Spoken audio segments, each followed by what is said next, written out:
Namaskar to all of you.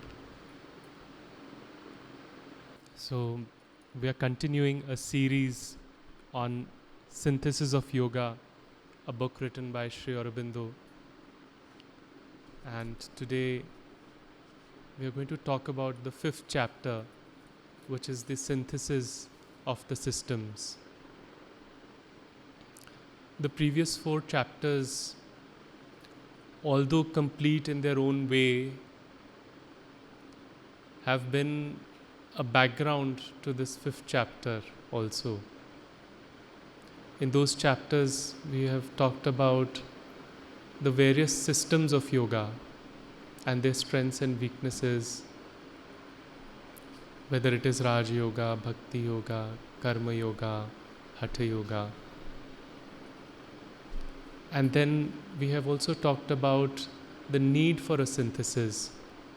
Why do all these systems need to be integrated together into one whole? We have talked about the yoga of nature, how nature is manifesting its own yoga or reaching out back to the divine.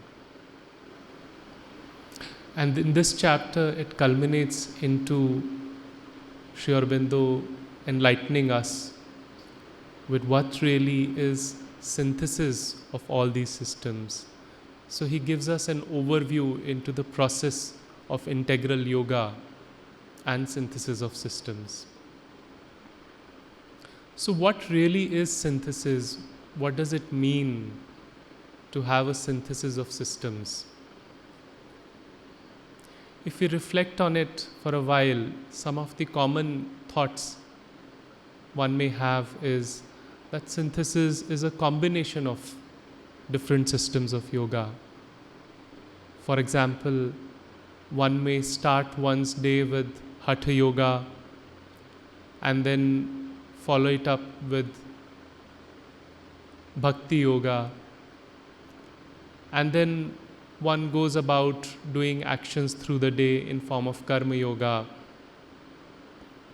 followed by reading some spiritual literature in the evening and reflecting upon it to do one's Jnana Yoga. So this is one thought that we have might be a synthesis of systems. But the challenge here is that each of these systems is so different in its tendencies that if one attempts to combine all of them in this fashion, we are more likely to arrive at a confusion more than a synthesis. One may also feel that synthesis might be to master one system first and then move on to the next system. Let me get into the depths of Raja Yoga first or Hatha Yoga first, practice it for 5 years, and then I'll take up the next system and then further the next system. Now this also is something which might seem very rosy, but there is also a possibility, since each of these systems is so specialized, that one might find oneself getting immersed into one system, and also we might find our comfort zone in one system. For example, it is something like somebody feels that, okay, let me first read up physics and become a professor at physics, and then I will, after a while, take up chemistry and master chemistry and become a professor at that. Then I'll take up another subject. It is possible, anything is possible in this world, but for most of us, ordinary human beings, it may not be the best way to go about it, and it may not actually be possible. But there have been exceptions, and Sri Aurobindo talks about Sri Ramakrishna Paramahansa Ji, who in his life moved from one system, one religion to the other, seized the essence of each system and moved forward to the next, and eventually coming up with an integrated whole within him. But his life was meant for that purpose. He came maybe with the purpose of giving a message to the humanity that all paths lead to one supreme existence. So it is okay for beings like him to probably go down that path. But is such sequential practice something we would like to call a synthesis? Maybe not. So what really is synthesis, and what is the kind of synthesis that Sri Aurobindo is talking about? He describes it beautifully through these lines. A synthesis must therefore be effected by neglecting the forms and outsides of the yogic disciplines. So one doesn't have to get too focused on the outer forms of a system of yoga. Say, for example, it is very easy for us to get caught up in an exact asana of Hatha Yoga or the exact practice of yamas and niyamas of Raja Yoga. So he asks us to neglect and not get too obsessed with the outer forms and outsides of a yogic discipline, and seizing rather on some central principle common to all, which will include and utilize in the right place and proportion their particular principles. So seizing upon the central principle of all these yogic systems is what he urges us to do. And from that central principle, it will use the principles of each of these systems of yoga the way it is meant to be, in the proportion it is meant to be. And thirdly, he says that seizing onto some central dynamic force, which is the common secret of their divergent methods, and capable of organizing a natural selection and combination of their energies and utilities. So let's understand this by an example. Let's imagine sun being the divine Purusha and its divergent rays as being different schools or systems of yoga, various different disciplines of yoga. Each of these divergent rays choose a method or a discipline to get back to the sun or the divine Purusha. And very often they erect rigid walls around that particular process of getting back to the sun or the divine Purusha. And all these varied systems are organized around that sun. And Sri Aurobindo is suggesting us to seize on to that central sun or that central principle itself and its dynamic force, the central dynamic force or the force of the sun which generates these rays. And from there, let a natural selection emerge for our own individual temperament, for our own need of the hour, for our own different unique situations that we find in our life. If that happens, then the sun has the possibility of shining in all different directions, in all different proportions, as it needs to in the present moment. So he says, first, to neglect the forms and outsides, seize on to the central principle and the central dynamic force.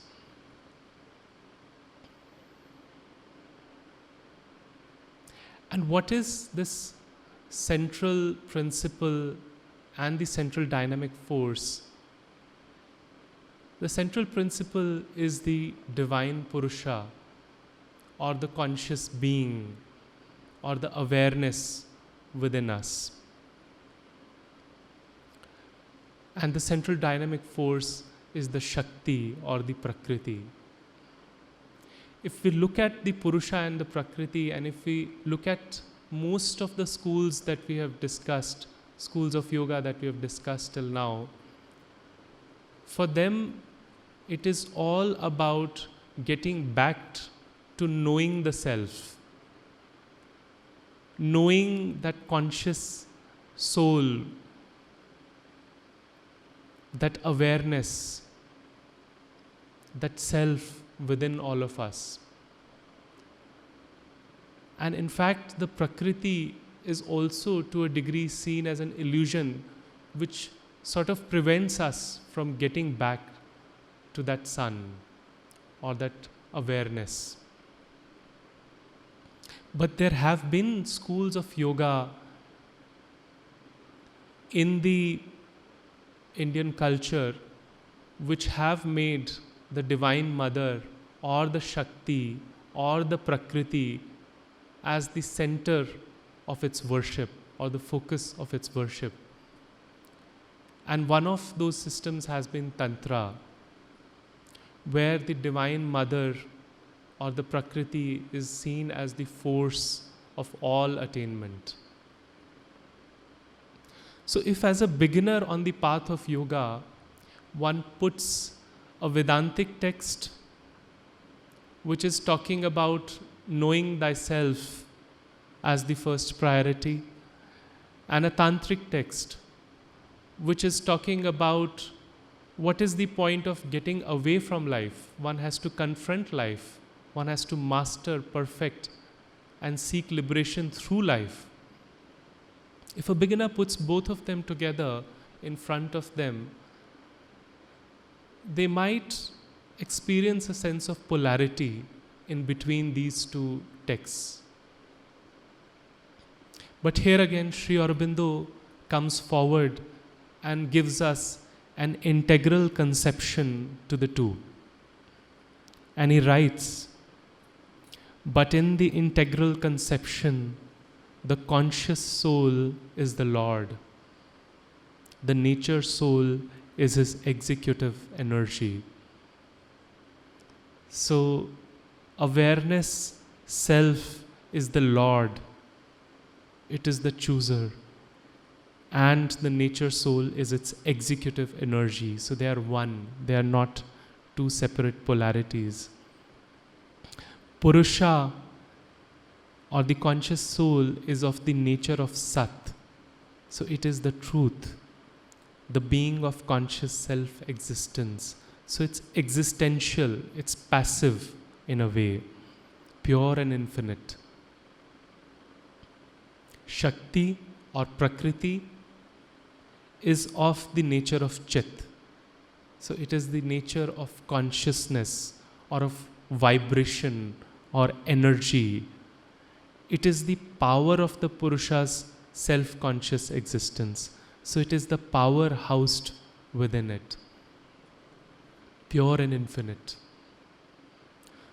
To take a simple analogy from our day-to-day life, one can look at our water supply in the house, the overhead tank, as the source or the conscious soul or the Purusha, and the water within as the Shakti or the Prakriti or the vibration or energy of the Purusha. And the two are related at the poles of rest and action. And Sri Aurobindo writes, when the energy is absorbed in the bliss of the Purusha, so when the water is housed in the overhead tank, there is rest. And when the Purusha pours itself out into the action of its energy, there is action, creation, and enjoyment. And when the Purusha pours itself down into the creation and it becomes into earth, into beings, into animals, plants, there is an ananda of the becoming. And that is how in the integral conception the Purusha or Prakriti linked and combined into one. But then what about the illusion? Why does Vedanta say that Prakriti is an illusion in a way? Is that an absolute falsehood? Is it an absolutely inaccurate statement to make? Maybe not. So here also Sri Aurobindo talks about the two forms of nature or two levels of Prakriti. One being the higher Prakriti and the second being the lower nature or the lower Prakriti. Going back to our analogy, the lower nature can be seen as the one single water supply pipe divided into lots of water channels within our house and eventually into showers and individual streams of water. And these individual streams of water represent the separation or individuality that we have in our lives. And that separation and individuality brings a certain degree of limitation. We can do some things and we cannot do some things. A certain degree of incapacity, a certain sense of duality. There is good, there is bad. Our mind breaks down things into rights and wrongs. Our body experiences pleasure and pain. Our heart experiences happiness and sadness. And eventually it culminates into a life of ego. Separation, limitation, incapacity, duality, ego. But is this the only experience possible to a human being? No. So there is a higher nature or there is a higher aspect of the Prakriti also, where we unify all into one, where all the channels of water, where all the streams meet into one central channel of water supply. And with that unification comes an infinite potential, infinite possibilities. With that unification, also the dualities come together. The good and bad, the right and wrong, they all come together. I'm sure we have all seen the symbol of yin and yang, where there is a white and a black, and the white and black are together, and the white has a black dot, and the black has a white dot, representing the two poles being together, uniting, merging with each other, impacting and supporting each other. So here the rights, all the rights have a wrong in them and all the wrongs have a right in them, and they all are different points of view and they merge into one. The happiness and the sadness, the pleasure and the pain, both turn into the bliss of the divine. So this is the possibility of the higher nature within us. And many of us sitting here might have experienced the glimpses of this higher nature at some point of time in our life, and that produces a yearning of being in that state all the time. And there, Sri Aurobindo again describes the two choices that the sadhak has to make, having that with that aspiration which has already been fired in to be in that state of oneness. What are the two choices in front of a sadhak? So Sri Aurobindo writes, the passage from the lower to the higher is the aim of yoga. So any yoga is all about moving from the lower nature to the higher nature. And this passage may effect itself by the rejection of the lower and escape into the higher.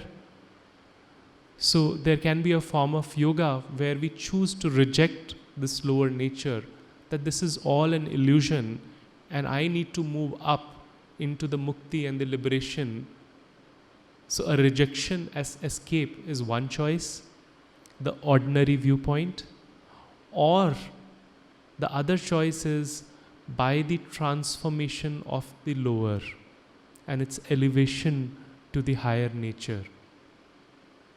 It is this rather that must be the aim of an integral yoga. The intent is to embrace the lower nature, allow it to transform and elevate it to the higher nature. Sounds very rosy, but what would be the process like to transform the lower nature, transform those individual streams into the one water channel? What would be the process? What would it look like? And here again, to prevent the sadhak from making a too divergent a view,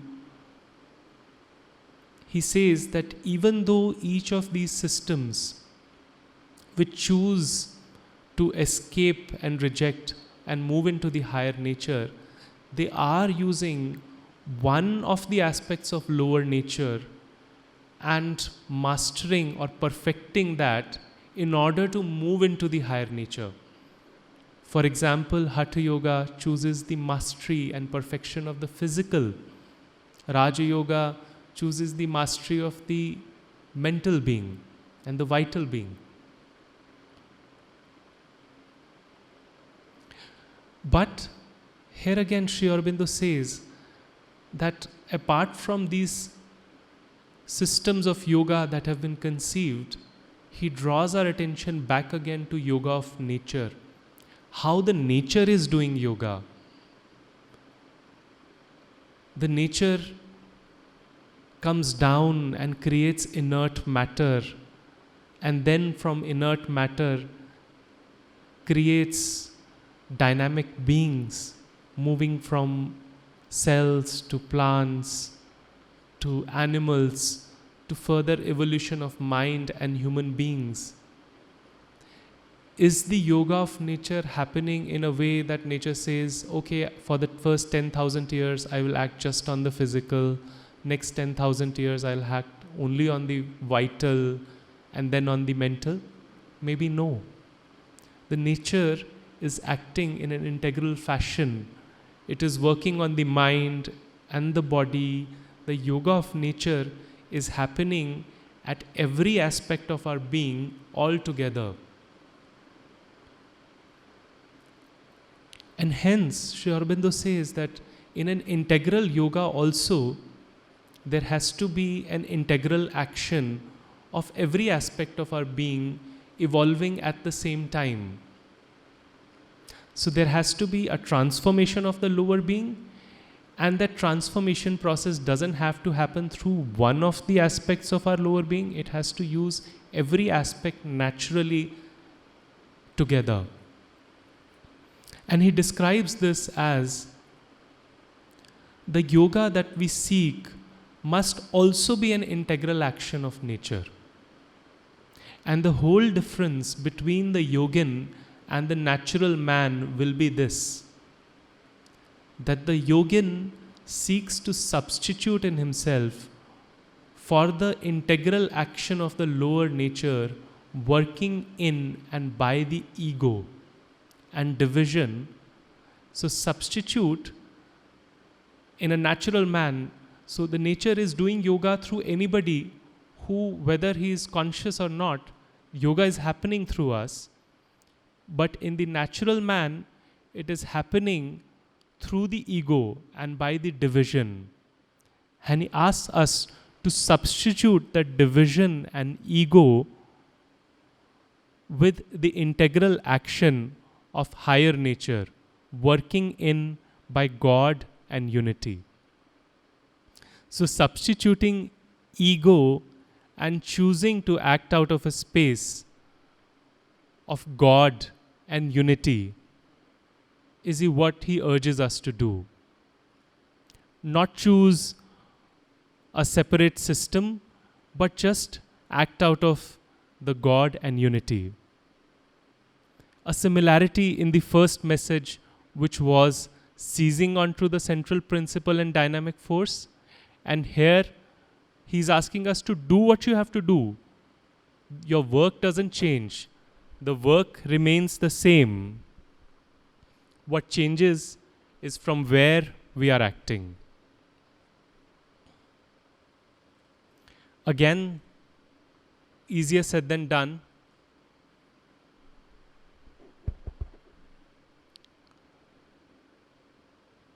How does one act out of God and unity?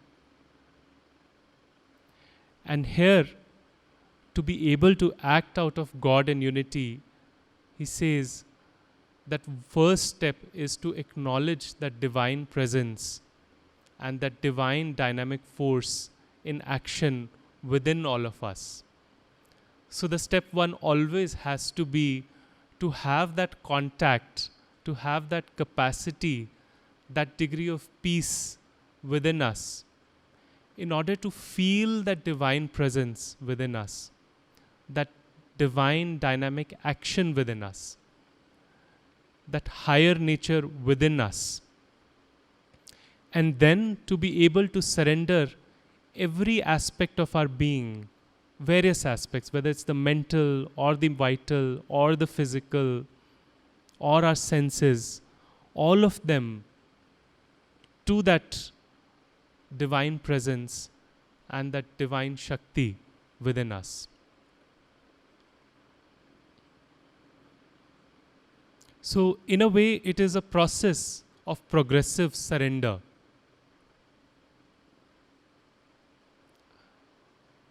Somebody asked Sri Aurobindo once that, is surrender the first step in the path of integral yoga?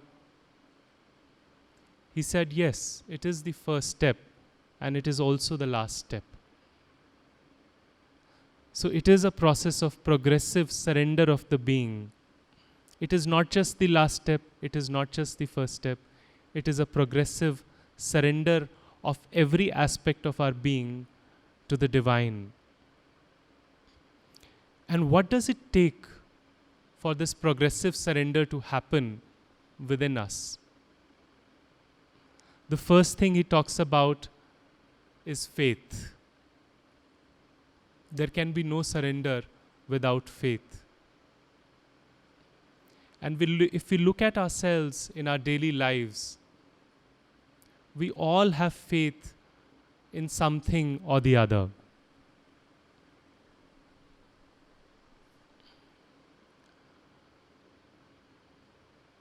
In the times of COVID, we had faith in a kadha, or we had faith in a vaccine, or some of us had a faith in our immune system.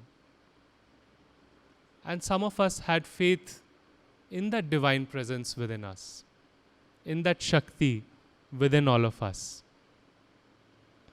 So faith is the starting point, to have faith in that divine presence within us. The next, he talks about calling for courage. If we get caught up in the daily life's insecurities and fears that we come across every day, the lower nature again sucks us back into the separation mold. But one needs to call out for courage, to rise above our day-to-day insecurities and fears and put oneself in the hands of the divine. Thirdly, he talks about patience. This path of transformation of the lower nature is no flower bed, because our lower nature is so vast and it is connected to the lower nature of everyone. It is much easier to escape into the higher nature, but when we take up the courageous task of transformation of the lower nature, it almost inevitably resigns us to constant ups and downs. We rise up, we fall again. We rise up, we fall again. And it is almost seemingly endless. And hence, he calls for patience, faith, courage, and patience in the path of progressive surrender. And as Mother gave integral yoga a practical mold, she talked about all different values, all the different devis we need to evoke within us in order for this progressive surrender and transformation to manifest. And it is so nice to talk about them at the end of the Navratras. The Devi of sincerity, the Devi of simplicity, purity, receptivity, peace, courage, and so on and so forth. So as this path of progressive surrender flowers more and more, many of these Devis flower more and more within all of us. And if all this, having heard all this, seems a bit overwhelming, how am I going to do all this progressive surrender? How am I going to evoke all these values within our being? Sri Aurobindo comes back to comfort us. That as one chooses this path, the divine strength is at the back of us. It is always there to support us and substitute our failings of courage, our failings of faith, our failings of patience. It is there to substitute. And it describes it to the shloka, Mukam karoti vachalam, pangum langate girim. That is, divine is that strength, it is that power which can make a dumb speak and a lame walk and stride and cross through the hills. So he gives us that assurance that yes, you do your best, but I am there behind you to support you, to substitute you in all your failings. And that is why Sri Aurobindo writes through these lines that therefore this path at once the most difficult imaginable, and yet in comparison with the magnitude of its effort and object, the most easy and sure of all. The most easy and sure of all.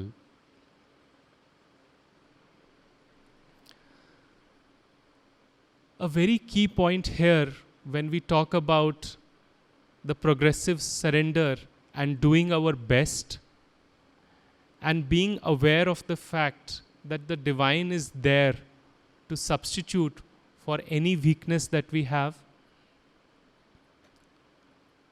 We always have a possibility of falling to one extreme of depending on the divine to substitute everything, or on the other extreme of taking up all the load of sadhana upon oneself and putting ourselves under pressure. And here it is very important to remember a very old saying and a very common saying is to do our best and then surrender to the divine.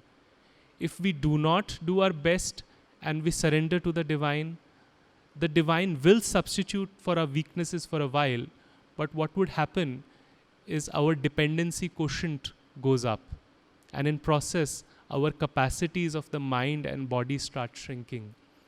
So it is important in the process of progressive surrender to remember to make this process a process of progressive active surrender, doing our best and then surrendering to the divine, and with the assurance and faith that it is there behind us to substitute.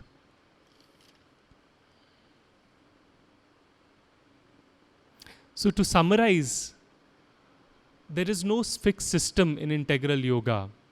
There are general guidelines, and it is a central seizing of the principle and the dynamic force.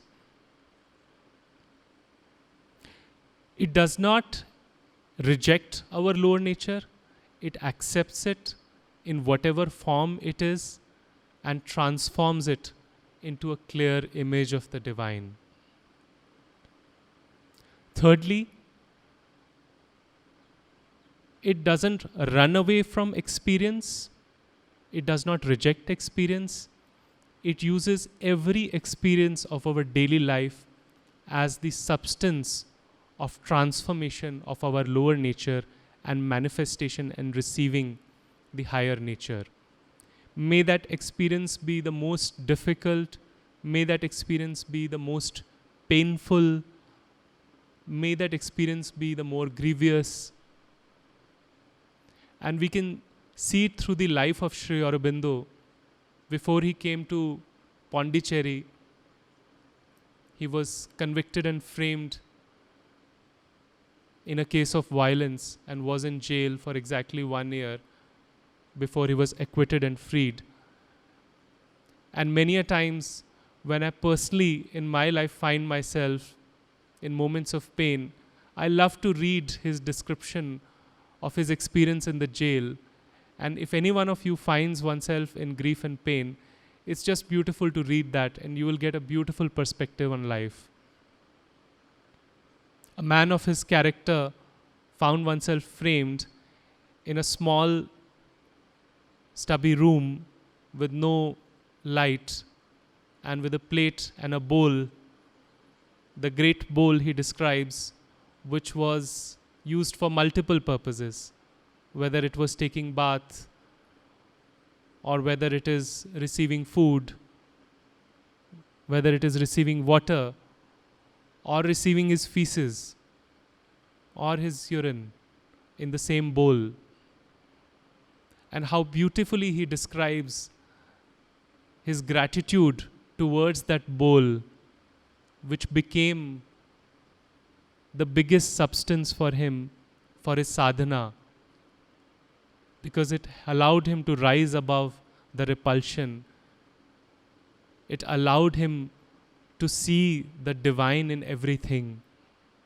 It allowed him to eventually, having embraced the challenges of life and allowing through every experience, transform with faith in the Divine Mother, and eventually that jail experience culminated for him in seeing Krishna everywhere, whether it is the wall, whether it is the jailer, whether it is the co-prisoners, everywhere he saw Krishna.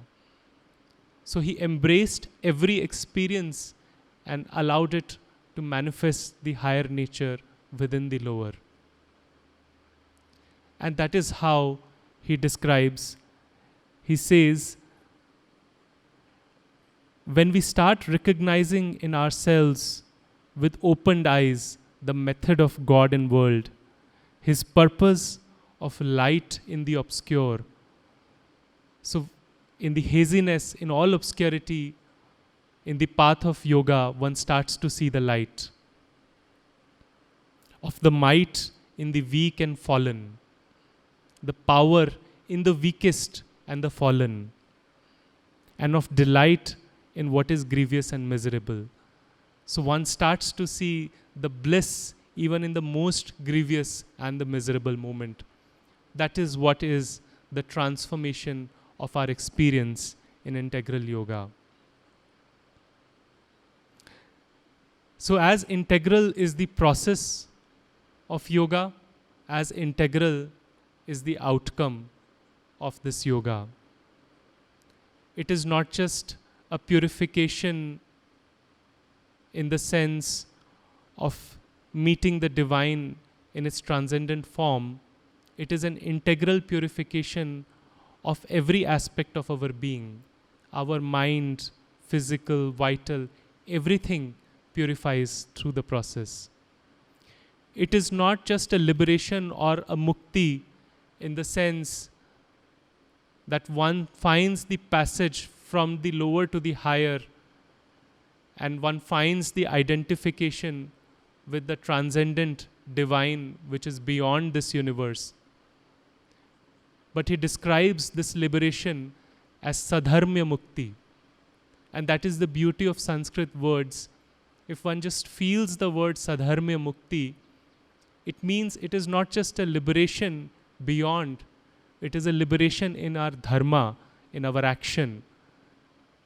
Because it is one thing to experience the divine in the transcendent form.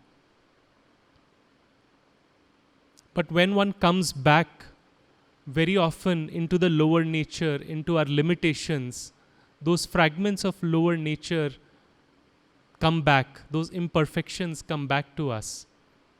But since there is an integral transformation happening here, it is a sadharmya mukti. In our action, in our dharma, we stay liberated in the here and now, in the universal, and in the transcendent form. So it is an integral purity. It brings in an integral liberation. It doesn't ignore the perfection of the mind and body. Through the process of the transformation of the lower nature, one also attains a capacity towards perfection of the mind and the body, which is equally important. And it also doesn't stop here, and it doesn't stop at the individual, because he writes, the inevitable outcome as well as the broadest utility of this liberation and perfection that we seek is also to be able to extend our realization of the divine within others, within every life experience, hence contributing to the liberation of everyone around us, the perfection of everyone around us. Quantum physics now talks about how observer impacts the reality. Quantum physics doesn't see phenomena as fixed. It sees it as probabilities and possibilities. This camera can be here. It can be somewhere else also. It's a probability and a possibility. Where do we see it depends on the observer as well. And when the observer sees the divine self within everyone, one sees the hand of the divine in everything, one also contributes to the manifestation of perfection in everyone around us and the liberation of everyone around us. Hence, contributing to a co-creation of heaven on earth. So from a heaven within to a heaven without. And that brings in the complete outcome of the integral yoga, integral purity, an integral liberation, integral perfection, and creation of heaven on earth, which has been the dream and the aspiration of every religion that has ever been on earth. To summarize, the process of integral yoga starts with our ego contacting the divine, moving towards the central principle and the central dynamic force, followed by a period of preparation, a period of progressive surrender to various different values, faith, patience, courage, and many more. And then it is followed by a blissful transformation of our whole nature. And through this process, there is no fixed system. There are general guidelines. There is a natural selection that happens. There is a complete acceptance of our life the way it is. And every experience is the subject of our transformation. Thank you.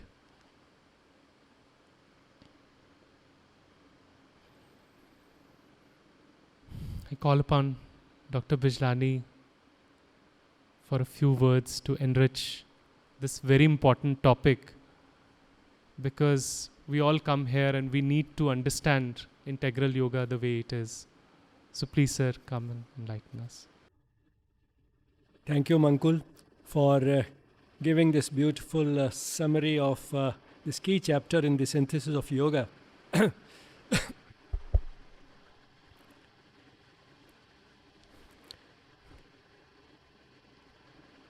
To start with, we heard about what a synthesis is not and what a true synthesis, the type that Sri Aurobindo has worked out, is. It is neither successive practice of different types of yoga, nor is it placing them side by side. Successive practice, of course, can be easily dismissed because to practice different yogas such as Hatha Yoga, Raja Yoga, and the 3 streams of the yoga of the Gita would be something almost sort of not only impractical but unthinkable, because any one of these yogas is not a joke. Any one of them is more than a lifetime's job, and therefore to think of practicing, finishing with one of them and then starting the other would be completely unthinkable. But when it comes to a combination of different types of yoga, that is quite often attempted with the feeling that somehow would be an integral approach. It is integral in one way, but it is more of an integration rather than being integral. It's not total, it is just bringing them side by side. For example, a person may spend some time on prayer and devotional music and feel that he is doing some bhakti yoga, spend some time on meditation and doing some Raja Yoga also, spend some time on selfless service. I have done Karma Yoga and read some spiritual literature. I have also done Jnana Yoga. That sort of an effort is made, but that by itself does not really become a synthesis, and that is not what the idea behind integral yoga is. The idea behind integral yoga is to seize on the central principle behind all types of yogas, which is to move from the lower nature to the higher with the ultimate aim of union with the divine, which is the highest to aim at, which is in fact what the lower nature is a manifestation of, and therefore lower nature, or the way our instrument is constituted, the body and the mind, may be highly imperfect, but being a manifestation of the divine, it is not beyond the possibility of perfection, and between the imperfect state in which we are and the perfection which we aim at is a process. And that process is as much yoga as the goal of union or identity with the perfection of the divine. So these instruments may not be perfect, but they are capable of moving towards perfection, and that is the central principle of all schools of yoga. But then different schools have concentrated on different aspects of this perfection, and in that process the emphasis has been on the techniques used for perfecting the body or the mind. And since these techniques are very different and the whole focus has been on these schools have started appearing entirely different, and it only took the genius of Sri Aurobindo to see what was common to them and revive the spirit underlying these outer forms, which had become rather rigid and ossified. And that is what the synthesis is about, that is keeping the central principle of all intact and yet using what is of value in each of these schools in the right measure, to the right extent, in the right way, that is not neglecting the instrument, keeping the body and the mind in a good shape, while using this instrument for moving from the lower nature to the higher. Now, while the synthesis and the resulting single harmonious entity called integral yoga is complex enough to understand, what is even more complex and sometimes difficult for a lot of people to understand is that there are no clear guidelines. There is no, we are not told what exactly we have to do as sadhaks on the path of integral yoga. And that is again because Sri Aurobindo has a very comprehensive and global approach, and therefore he has worked out a system in which is highly sadhak-centered or student-centered, and therefore this person can use his own inclinations and temperament and abilities within the type of circumstances that the person has, in the type of life that the person has, to carve out his or her own path.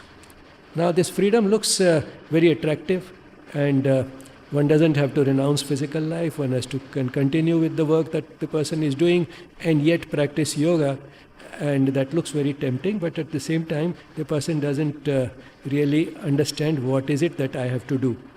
And therefore any hints that we get anywhere for some at least guidelines on what we have to do become very precious in integral yoga. And some of those valuable hints come also in this chapter. And the best that I can do is to read out a passage.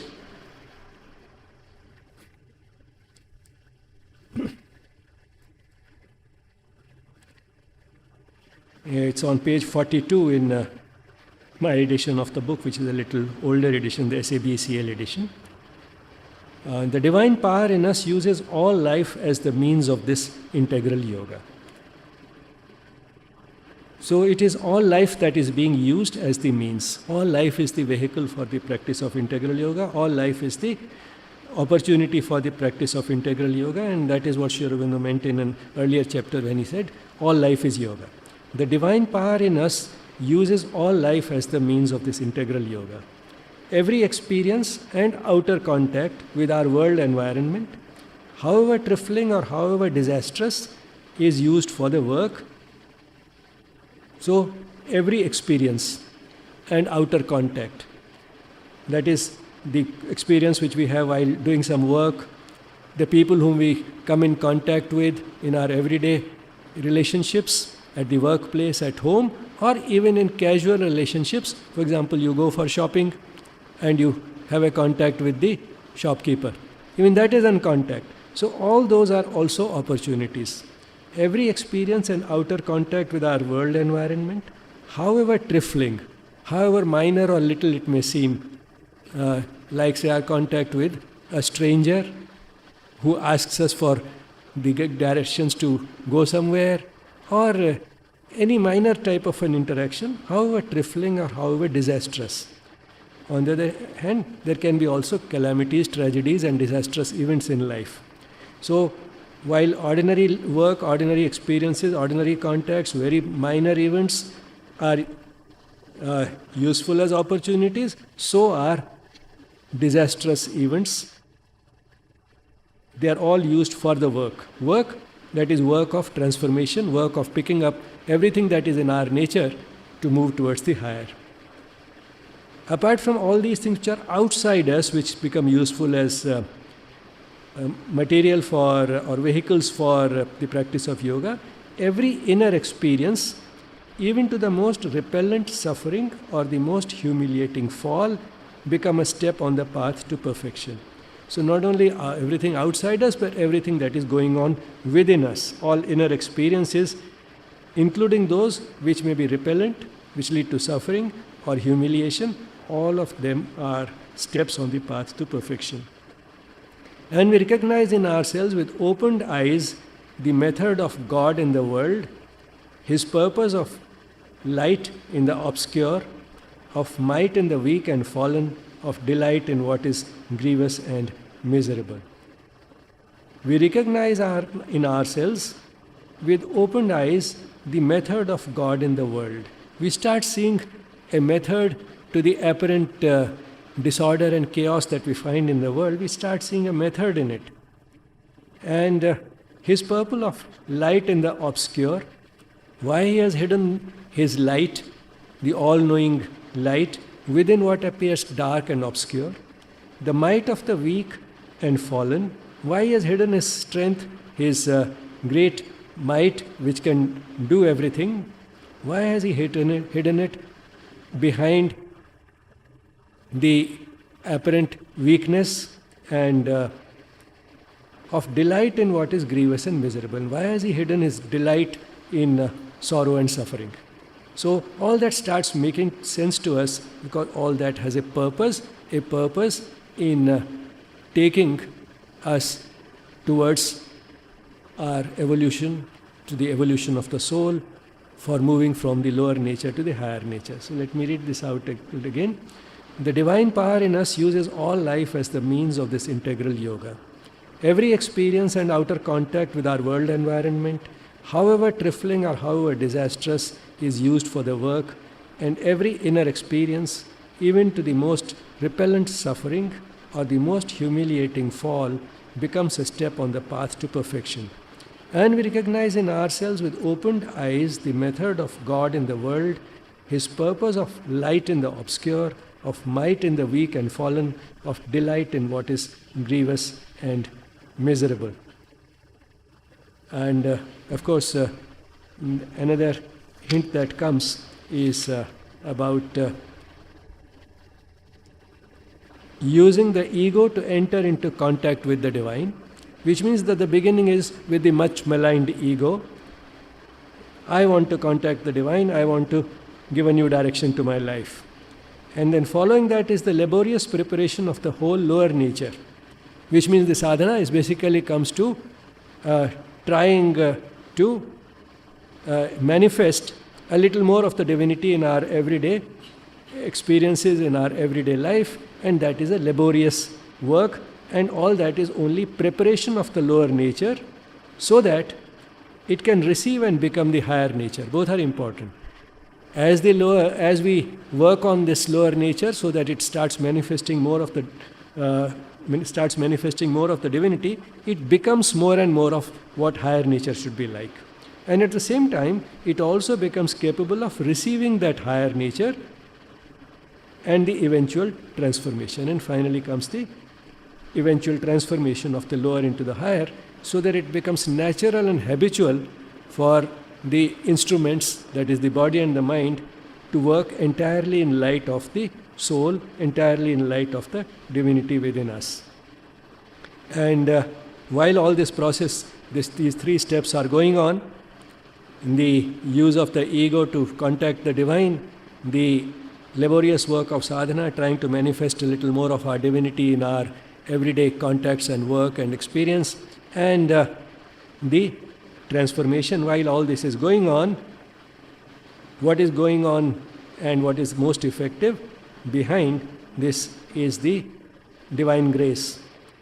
The divine strength, often unobserved and behind the veil, remains obscure.